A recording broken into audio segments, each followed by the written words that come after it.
Hi friends, எல்லோரும் எப்படி இருக்கீங்க? இன்றைக்கி நம்ம நைட் டின்னர் ஈப்பி நூடுல். ஸோ அதுக்கு எல்லாமே ரெடி பண்ணிட்டோம். ஆல்ரெடி நான் வர்றதுக்குள்ளே முட்டை இருக்குல்ல, முட்டை போட்டு நூடுல்ஸ் கிண்டி சாப்பிட்டா தான் அது ஒரு டேஸ்ட் இருக்கும். வெஜிடபிள் நூடுல்ஸ் சாப்பிட்றோம், அதனால முட்டை போட்டாச்சுன்னா அது ஒரு எஃபெக்டாக இருக்கும்.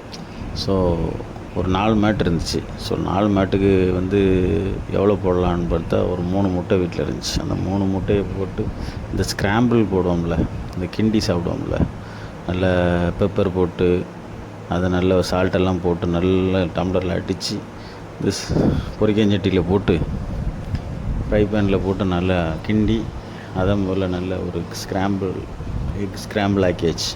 அப்புறம் அந்த மசாலாலாம் பேக் இருக்கும், இது உள்ளே அந்த இப்பி நூடுல் உள்ளே மசாலா பேக் இருந்துச்சு. அதை எடுத்து உள்ளே தட்டியாச்சு. அது உள்ளே பார்த்திங்கன்னா கொஞ்சம் வெஜிடபிள்ஸ், அதாவது கேரட்டை சின்ன சின்னதாக கட் பண்ணி வச்சுருக்காங்க.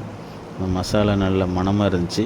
அதை உள்ளே ஆட் பண்ணி அதோட சேர்த்து போட்டு நல்லா கிண்டி, முட்டை என்னென்னா கருகிடக்கூடாது. அதான் முட்டை நல்லா வெந்ததுக்கப்புறம் அப்புறம் என்னென்னா தண்ணி பக்குவமாக இப்போ ஒரு 4 டம்ளர் இல்லை 5 டம்ளர் அளந்து ஊற்றணும். அந்த பேக்லேயே போட்டிருப்பாங்க எவ்வளோ தண்ணி ஊற்றணும், இவ்வளோ மேட்டுக்கு இவ்வளோ தண்ணி ஊற்றணும் அப்படின்னு சொல்லிட்டு. ஆக்சுவலாக அவன் ஃபுல் பேக்குக்கு தான் அவன் போட்டிருப்பான், நம்ம அதை பார்த்துக்கிடணும். இப்போ நம்ம என்ன பண்ணியாச்சுன்னா, அந்த எக்கில் ஸ்க்ராம்பிள் மருந்து எக்கில் கிண்டின முட்டையில் நம்ம தண்ணி விட்டுட்டோம் மசால் போட்டு. அதுக்கப்புறம் நம்ம இப்போ மேட் போட்டாச்சு. மேட்டு போட்டு இப்போ மேட்டை கிண்டிகிட்ருக்கோம். ஆக்சுவலாக இந்த தண்ணி என்ன செய்யணுன்னா நல்லா கொதிக்கணும். அதாவது முட்டை போட்டு கிண்டினதுக்கப்புறம் தண்ணி ஊற்றுவோம். தண்ணி ஊற்றினோன்னா அந்த சட்டியில் ஹீட்டெல்லாம் அப்படி போயிடும். ஸோ திரும்ப அந்த தண்ணி வெந்நீர் மாதிரி நல்லா கொதித்து வந்தால் அந்த கொதிக்குது பார்த்திங்களா, இந்த மாதிரி கொதித்து வந்தால் தான் மேட்டை போடணும். அப்போ அந்த நூடுல்ஸோட மேட்டை போட்டோன்னே அது உடனே ரெடி ஆயிரும். இல்லைன்னா உள்ளே கிடந்து உருண்டுக்கிட்டே கிடக்குமே தவிர அது ரெடி ஆகாது. இப்போ பாருங்கள், எல்லாம் மிக்ஸ் ஆகிட்டே இருக்குது.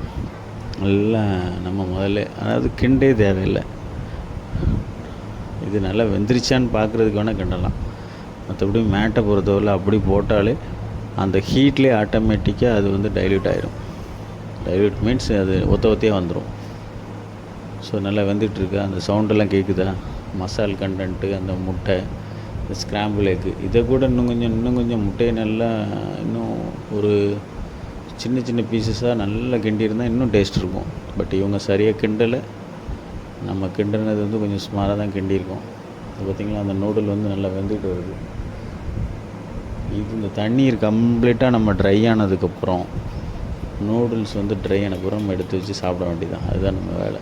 ஸோ இந்த தண்ணி ஊற்றுறதுக்கு என்ன பண்ணலான்னா, இவ்வளோ தண்ணி அதிகமாக இருக்குது அப்படின்னு நம்ம ஃபீல் பண்ணோம்னா உடனே அதில் என்ன பண்ணணும்னா ஒரு மூடி ஒதுக்கி வச்சிடணும்.